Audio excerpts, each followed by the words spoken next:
सर्वप्रथम मैं grand turn initiative के सभी टीम, विशेषकर आदित्य नंदन, वैशाली और दिव्याग और सभी जो इस इनिशिएटिव में लगे हैं, मैं एक सक्सेसफुल आयोजन के लिए उनको पहले बधाई देता हूँ। और जैसा कि आदित्य नंदन ने अपने स्वागत भाषण में कहा कि ये एक नॉन पॉलिटिकल चर्चा का फोरम है जहां पर केवल बिहार के विकास और विकास की चर्चा होगी। और मेरे ख्याल से जो 2 सेशंस में मुझे बैठने का इनॉग्रल और जो दूसरा सेशन में बैठने का मुझे अनुभव हुआ, मुझे लग रहा है कि ये जिस मकाम और जिस आशाओं के साथ ये बनी है और जिस विश्वास के साथ ये संस्था बनी है, मुझे लगता है कि वे अपने उद्देश्य की पूर्ति में सफल होंगे और मैं इसकी शुभकामनाएं देता हूं। अदिति ने मुझसे ये जरूर कहा कि आप किस विषय पर बात करेंगे। अनेक टॉपिक्स थे, हिस्ट्री पर था, बिहार के विकास पे थी, बैंकिंग पे था, अनेक विषय रहे, लेकिन उसका मूल उद्देश्य बिहार का विकास जरूर रहा। आने से पहले मैं कुछ आंकड़ों की तरफ जस्ट कर्सरी निगाह से देख रहा था कि बिहार आज किस मकाम पर है और आगे इसको कितना जाना है। प्रथम सत्र में हम लोगों ने हिस्ट्री की बात की कि कितने महान राजा थे, कितने शक्तिशाली राजा थे, कि रोम और सेल्यूकस की फौज के साथ हम लोग भिड़ सकते थे। यह बुद्ध का केंद्र था, बुद्ध भगवान का केंद्र था, महावीर का केंद्र था और इस विश्व के सभी विचारधारकों का एक केंद्र था, चाहे वो गुरु गोविंद सिंह हो और अनेक पीर, साधु संत, सबका ये क्षेत्र रहा। एक गौरवशाली इतिहास के बाद आज की जो स्थिति अगर आप देखेंगे तो मेरे ख्याल से उस वक्त के लोग ये परिकल्पना नहीं कर पाएंगे कि आज बिहार उस स्थिति पर जा पहुंचेगा जहां डेवलपमेंट इंडेक्स में पूरे देश में ये सबसे आखिरी पायदान पे है। मैं उदाहरण से स्वरूप आपको इस राज्य का नेट जीएसडीपी के फिगर्स मैं देना चाहूंगा। मतलब कभी कभी आंकड़ों की बात करनी पड़ती है तो मैं जस्ट पढ़ देता हूं आपको आंकड़े। बिहार का पर कैपिटल नेट जीएसडीपी 31,287 है। ये इसका नेट जीएसडीपी फिगर है। और यदि देश का औसत की बात करेंगे वो 94,954 है, जो कि देश के औसत से 1/3 का नीचे तो है ही, सबसे लोएस्ट पायदान पे। लेकिन देश के नेट जीएसडीपी एवरेज का भी ये 1/3 हो गया है। और सबसे हाईएस्ट की बात करें, कभी हम लोग जब आशा करते हैं तो देखते हैं कि टॉपर का क्या नंबर है, मतलब टॉपर के क्या नंबर आते हैं। जो सबसे ऊपर आदमी है, चाहे पढ़ाई में कितने भी कमजोर हो, लेकिन जरूर टॉपर की बात करते हैं कि टॉपर के कितने नंबर आएंगे। तो देश में टॉपर जो है वो हरियाणा है, 1,80,026। एक स्टूडेंट जो सबसे नीचे पायदान में, जो सबसे आखिरी में बैठा है, सबसे लोएस्ट है, 31,000 नंबर लेके अगर उसको 1,80,000 वाले के साथ कंपीट करना हो तो आप सोच सकते हैं कि कितना कठिन रास्ता है। आपको याद होगा राज्य सरकार ने स्पेशल कैटेगरी स्टेट की मांग की थी और उस मांग कोई अनरीजनेबल नहीं थी। सरकार हर बार हर मीटिंग में, चाहे वो नीति आयोग की मीटिंग हो, राष्ट्रीय स्तर की कोई मीटिंग हो, स्पेशल कैटेगरी स्टेटस की बात जरूर दोहराएंगे। उसका मुख्य कारण यह है कि अगर हम 31,000 के आंकड़ों को 1,80,000 पहुंचने की बात करते हैं, या केवल देश के औसत 94,000 तक पहुंचने की बात करते हैं, तब भी आज के जो इकोनॉमिक्स और आज के जो वित्तीय आंकड़े हैं, आपको लगता है ये बहुत कठिन है। मैं राज्य का वित्त देखता हूं और हर रुपए पैसे का हिसाब रखता हूं राज्य का, लेकिन आज इस परिप्रेक्ष्य में कि हम कुछ खर्चा करके और कुछ गवर्नमेंट एक्सपेंडिचर से यहां पहुंच जाएंगे, मेरे ख्याल से ये बहुत कठिन कारण है। और यही कारण था कि हम लोगों ने विशेष राज्य का दर्जा मांगा था। जरूर इस मांग को लेकर काफी दिन हो गए हैं। मैं जरूर उम्मीद रखता हूं कि एक दिन ऐसा होगा कि इस राज्य को विशेष कार्य का दर्जा प्राप्त होगा और कम से कम हम देश के औसत पे पहुंचेंगे। हिस्ट्री की बात की लोगों ने, लेकिन संभवतः इकोनॉमिक हिस्ट्री की बात नहीं की होगी कि किस कारण से हम लोग यहां पहुंचे हैं। हम लोग जब हमारी जो इकोनॉमी चली, जब मौर्यन एम्पायर ढलान पे था, अनेक राजा महाराजा आगे आए,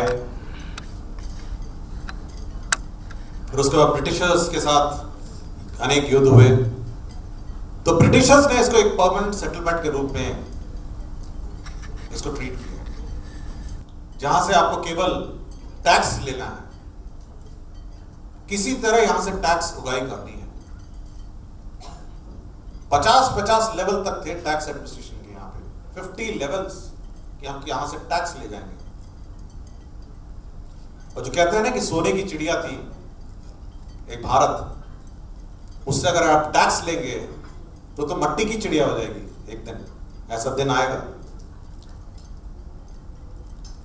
कहीं इंडिगो प्लांटेशन हुआ केवल इसलिए कि टैक्सेस और इंडिगो से कमाई होगी। किसानों का शोषण हुआ। अन्य राज्य क्या थे उस वक्त? मराठा एम्पायर था, चोला चेरा पांड्यास थे साउथ में, भोपाल के महाराजा थे, पटियाला के महाराजा थे, सब लोग महाराजा थे, किंग और प्रिंसली स्टेट्स थे, जो कम से कम अपनी विकास की बात करते थे, उस क्षेत्र के विकास की बात करते थे।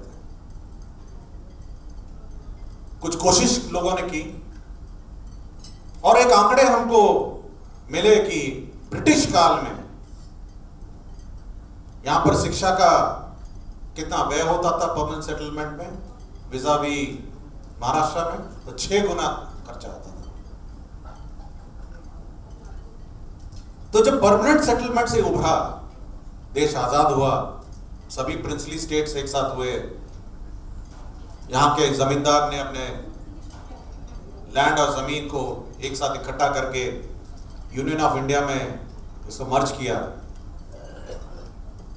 तो हम लोग तो वो लोअर पायदान पे थे उस वक्त, आपको याद होगा, हम लोग तो लोअर पायदान पे थे, जबकि महाराष्ट्र, गुजरात और अन्य जो राज्य है वो काफी विकसित उस दिन भी थे। हमने रेस 100 कदम पीछे से शुरू की और वो 100 कदम पहले ही आगे थे। जरूर आज हम लोगों ने विकास की एक गति दी है, लेकिन उस गति की भी सीमा है और मोस्टली ये स्टेट फंडेड है। राज्य सरकार पुलों में व्यय करती है, राज्य सरकार सड़कों पे व्यय करती है, राज्य सरकार शिक्षा पे व्यय करती है, राज्य सरकार स्वास्थ्य पे व्यय करती है। तो ये स्टेट फंडेड डेवलपमेंट है। अगर आप जीएसडीपी का अगर आप देखेंगे कि किस प्रकार एक ग्रोथ होगा, तो आपको जीएसडीपी के जो कंपोनेंट्स हैं कि अगर 100% इस राज्य का जीएसडीपी होगा तो किस किस कंपोनेंट में कितना स्कोप ऑफ डेवलपमेंट है। अगर मैं वो आंकड़े पढ़ूं आपको, तो हमारा प्राइमरी जो सेक्टर है एग्रीकल्चर और फिशरीज है, वो है 18% उसका कंपोनेंट है, 18% कंट्रीब्यूशन है। हमारे क्रॉप्स है 9.7, लाइव स्टॉक है 5.9। तो आप देखेंगे जो प्राइमरी सेक्टर है वो सबसे ज्यादा हमारा जीएसडीपी को गाइड करता है। मैन्युफैक्चरिंग केवल 8.7 है, कंस्ट्रक्शन हमारा 10 है, और जो टर्शरी सेक्टर है, ट्रेड है, कॉमर्स है, क्योंकि हम लोग कंज्यूमर स्टेट है इसलिए ट्रेड और कॉमर्स यूजुअली ज्यादा संख्या में रहता है। तो जिस सेक्टर में हमारा ग्रोथ की संभावनाएं हैं वो केवल अब टर्शरी सेक्टर है, इसमें मैन्युफैक्चर और सेकेंडरी सेक्टर है। प्राइमरी सेक्टर में यूजुअली खेत और एग्रीकल्चर की एक सीमा होती है, एक किसी सीमा के बियॉन्ड वो ग्रो नहीं करता है, उसका रेट ऑफ ग्रोथ फिर घट जाता है।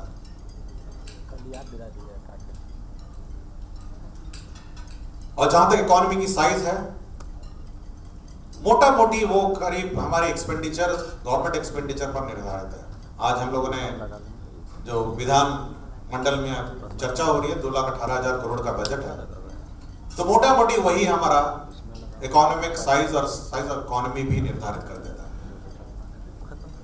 अब कोई पूछेगा कि अब क्या, what is the way out, तो वहां पे बैंकिंग की भूमिका बहुत आती है। बैंकिंग, क्योंकि जब बाहर से पैसा आना है सिस्टम में और इकोनॉमी में आना है, उसका एक माध्यम है बैंकिंग। अब क्योंकि आज का सेशन में आदित्य ने लिखा कि डेवलपमेंट, बैंकिंग, एग्रीकल्चर, फाइनेंस सब कुछ उसने जोड़ दिया एक साथ। तो किसी इकोनॉमी को बढ़ाने का जो सिस्टम है वो है बैंकिंग, और केवल बैंकिंग से ही अब ये ग्रोथ का पाथ ये दिखाएगा। आपको याद होगा हमारे माननीय प्रधानमंत्री जी ने आत्मनिर्भर भारत का पैकेज अनाउंस किया था कोरोना काल में, करीब 20 लाख करोड़ से ऊपर का पैकेज था, और मोस्टली उसमें बैंकिंग था, और लार्ज कंपोनेंट उसका बैंकिंग का कंपोनेंट था। और ये एक ऐसा ये तंत्र है बैंकिंग जिसके माध्यम से हमारी इकोनॉमी की साइज बढ़ सकती है। अगर हम 2,18,000 करोड़ अगर हम लोग अपने राज्य सरकार अपने प्लान से खर्चा करती है, और उतना ही अगर बैंकिंग हम पैसा डाल देंगे, तो ऑटोमेटिकली एक दिन आएगा 1-2 साल में वो हमारी इकोनॉमी की साइज डबल हो जाएगी। मनी सप्लाई इंक्रीज होगी, ट्रेड इंक्रीज होंगे, कॉमर्स इंक्रीज होंगे, अचानक वो डबल हो जाएगी। आपको मैं बैंकिंग की स्थिति में बताता हूँ, क्योंकि बैंकिंग के आंकड़े भी बड़े चौंकाने वाले हैं। हमारे जो ब्रांचेस हैं, ब्रांचेस की संख्या है, आप आश्चर्य होंगे कि मोटा मोटी देश के उतने ही ब्रांचेस की संख्या है। मतलब आप विकसित राज्य भी देखेंगे तो मोटा मोटी उतने ही है। लेकिन आते हैं आप सीडी रेशियो, जिसके बारे में आपने कभी बार बार सुना होगा। बिहार का सीडी रेशियो है 36%। इसका मतलब है कि लोग 100 रुपए बैंकों में डालते हैं और बैंक 36 रुपए हमारे सिस्टम में इन्वेस्ट करते हैं। लेकिन आप अनुमान लगा सकते हैं कि आंध्रा का सीडी रेशियो कितना होगा, जिसको हम लोग अत्यंत ही विकसित राज्य कहते हैं। उसका सीडी रेशियो 125% है। उसके लोग 100 रुपया डालते हैं और बैंक उस सिस्टम में 125 रुपए डालता है। मतलब कि कहीं और राज्य से लाके 125 रुपए इसमें जोड़ता है। हम हैं 36 पे कि 100 रुपया मेरे गरीब किसान, मेरे गरीब मजदूर, मेरे गरीब लेबरर्स, मेरे गरीब जितने हमारे माइग्रेंट लेबरर्स हैं इन्वेस्ट करते हैं बैंक में 100 रुपया, उसका 36 रुपया बैंक इस सिस्टम में डालता है। लेकिन वहीं एक दूसरी ओर आंध्रा का बैंकर 125 रुपए सिस्टम में डालता है। और अन्य विकसित राज्य की बात करते हैं। आज के दिन में वन ऑफ द मोस्ट विकसित राज्य गुजरात एंड महाराष्ट्र। महाराष्ट्र का सीडी रेशियो है 102% और गुजरात का सीडी रेशियो है 74%। तो इसका ये क्या इंगित करता है? ये यह नहीं कहता है कि आप सरकार की एक सीमा है खर्चा करने की, क्योंकि वो जितना टैक्स लेगा उतना खर्चा करेगा। और ऐसा नहीं है कि हम लोग सब टैक्स लाद दें हमारे गरीब किसानों, भाइयों, मजदूरों पे। हमारी एक सीमा है, लेकिन बैंकिंग की जो सीमा है 36% सीडी रेशियो है हमारा, और 102 की बात कभी करते हैं, 125 की बात करते हैं। तो आप समझ सकते हैं कि एक अभी भी रोशनी का द्वार है हमारे पास, एक विंडो है, और वो है बैंकिंग। बैंकिंग हमारे कृषि फार्मर्स को देना, बैंकिंग हमारे फूड प्रोसेसिंग सेक्टर में डालना, बैंकिंग हमारे मैन्युफैक्चरिंग में इन्वेस्ट करना, बैंकिंग के माध्यम से हमारे टर्शियरी सेक्टर में इन्वेस्ट करना। ये एक विंडो है जिसके माध्यम से हम ये कह सकते हैं कि विकास इस रास्ते अब हम लोग ले चल सकते हैं। हम लोग एसएलबीसी में बहुत चर्चा करते हैं, और मुझे एक बार एसएलबीसी में, लास्ट एसएलबीसी से, मैं लिटरली मीटिंग में यूजुअली टेम्पर लूज नहीं करता हूं, लेकिन उस दिन मैं literally I lost my temper, क्योंकि एक बहुत ही वरिष्ठ जोनल मैनेजर एक बैंक के, उसने कह दिया कि बिहार में इन्वेस्टमेंट की क्षमता ही नहीं है, लोन की क्षमता ही नहीं है। उसके बाद जो दुर्गति उस जोनल मैनेजर की भरी सभा में हुई, मतलब बहुत लोगों को बीच बचाव उस दिन करना पड़ा।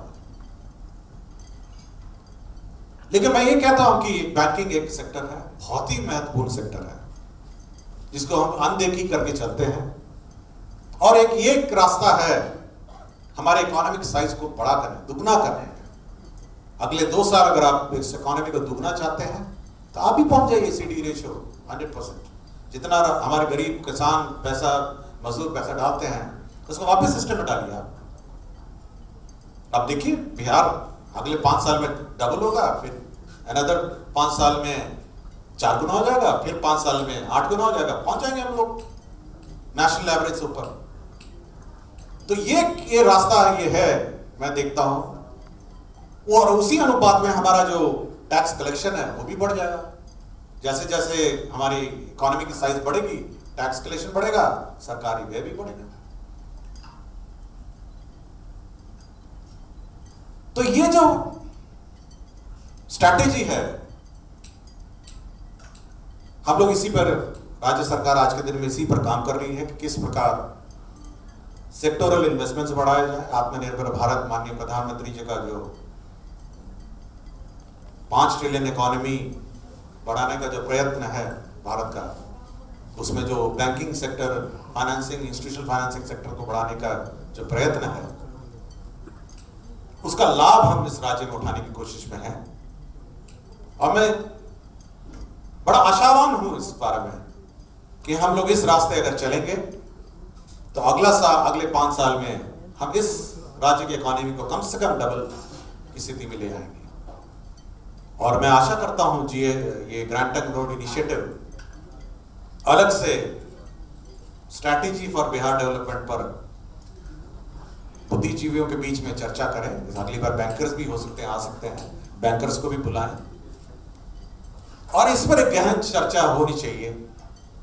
और आशा करता हूं कि बिहार अगले 5 साल में कम से कम अपने जीडीपी का साइज डबल करे, और इस राष्ट्र में जो हमारा पोजीशन है, रैंकिंग है, उसमें सुधार हो, और कम से कम अगले 6-7 साल में कम से कम नेशनल एवरेज तक पहुंच जाए। ये मेरी आशा है, और मेरा विश्वास है कि बिहार तरक्की करेगा और डेवलप करेगा। धन्यवाद।